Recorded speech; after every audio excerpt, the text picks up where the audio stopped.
আগামী 25শে জুন মাঠে নামছে 5বারের বিশ্ব চ্যাম্পিয়ন ব্রাজিল আর ইউরোপের লড়াকু দল স্কটল্যান্ড।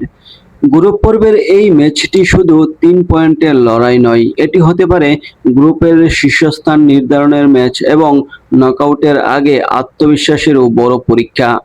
তাহলে কারা এগিয়ে, নেইমার মাঠে নামবে কিনা, আর যদি ব্রাজিল হেরে যায় তাহলে কি হতে পারে, চলুন বিশ্লেষণ করে দেখা যাক।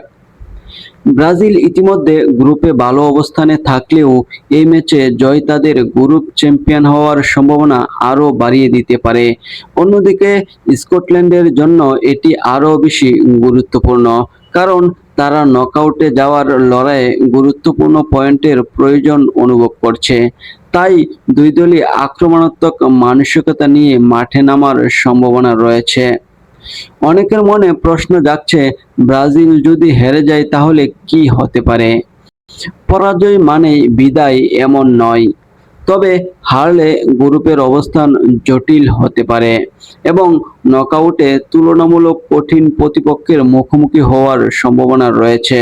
এছাড়া ব্রাজিলের মতো দলের উপর সমর্থক ও গণমাধ্যমের চাপ অনেক বেড়ে যাবে, কারণ দলটি দীর্ঘদিন ধরে ষষ্ঠ বিশ্বকাপ জয়ের অপেক্ষায় রয়েছে। তাহলে স্কটল্যান্ডের জয়ের সম্ভাবনা কতটুকু? স্কটল্যান্ডকে হালকাভাবে নেওয়ার সুযোগ নেই। দলটি শৃঙ্খলাবদ্ধ রক্ষণ এবং সেট পিস থেকে সুযোগ তৈরি করে আক্রমণ করতে পারে। তবে ব্যক্তিগত দক্ষতা, স্কোয়াডের গভীরতা এবং আক্রমণ ভাগে ব্রাজিল এখনো স্পষ্ট এগিয়ে। বাস্তবতা হলো, স্কটল্যান্ডের জয়ের জন্য নিখুঁত পারফরম্যান্স দেখাতে হবে। এবার আসা যাক, ব্রাজিল ও স্কটল্যান্ড অতীতে কতবার মুখোমুখি হয়েছে। ইতিহাসে দুই দলের দেখা হয়েছে খুবই কমবার। সবচেয়ে স্মরণীয় সাক্ষাৎ ছিল 1998 সালের বিশ্বকাপের উদ্বোধনী ম্যাচে, যেখানে ব্রাজিল 2-1 গোলে জয় পায়। বড় আন্তর্জাতিক টুর্নামেন্টে দুই দলের মুখোমুখি হওয়া বিরল, তাই প্রতিটি ম্যাচই আলাদা গুরুত্ব বহন করছে। সবচেয়ে আলোচিত প্রশ্ন, নেইমার এই ম্যাচে ফিরছেন কিনা। সাম্প্রতিক তথ্য অনুযায়ী ব্রাজিল কোচ কার্লো আনচেলত্তি জানিয়েছেন যে নেইমার চোট থেকে সেরে উঠেছেন এবং স্কটল্যান্ডের বিপক্ষে ম্যাচের জন্য তাকে উপলব্ধ পাওয়ার আশা করা হচ্ছে। তবে চূড়ান্ত একাদশে থাকবেন কিনা তা ম্যাচের আগে ফিটনেস মূল্যায়নের উপর নির্ভর করছে। সংক্ষিপ্ত কৌশলগত বিশ্লেষণে দেখা যায়, ব্রাজিলের শক্তি দ্রুতগতির উইঙ্গার, বলের দখল ধরে রেখে আক্রমণ করা এবং ব্যক্তিগত দক্ষতায় ম্যাচের মোড় ঘুরিয়ে দেওয়ার সক্ষমতা রয়েছে।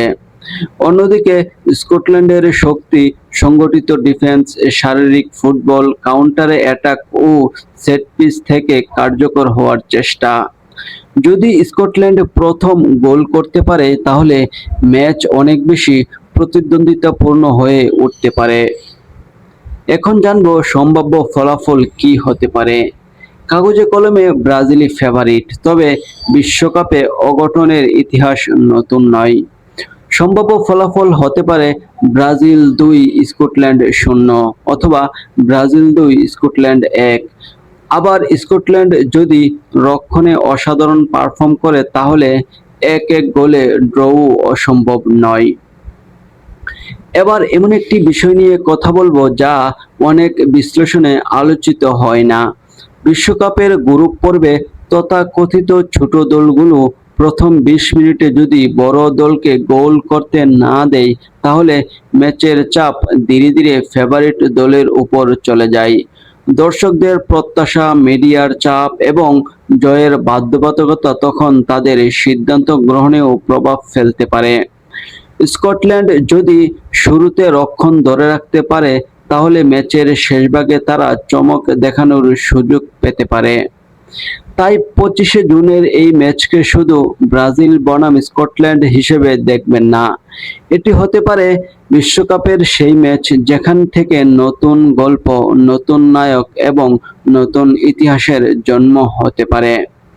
এখন আপনাদের মতামত জানতে চাই, আপনারা কি মনে করেন ব্রাজিল খুব সহজেই জিতে যাবে, নাকি স্কটল্যান্ড লিখবে নতুন রূপকথার ইতিহাস?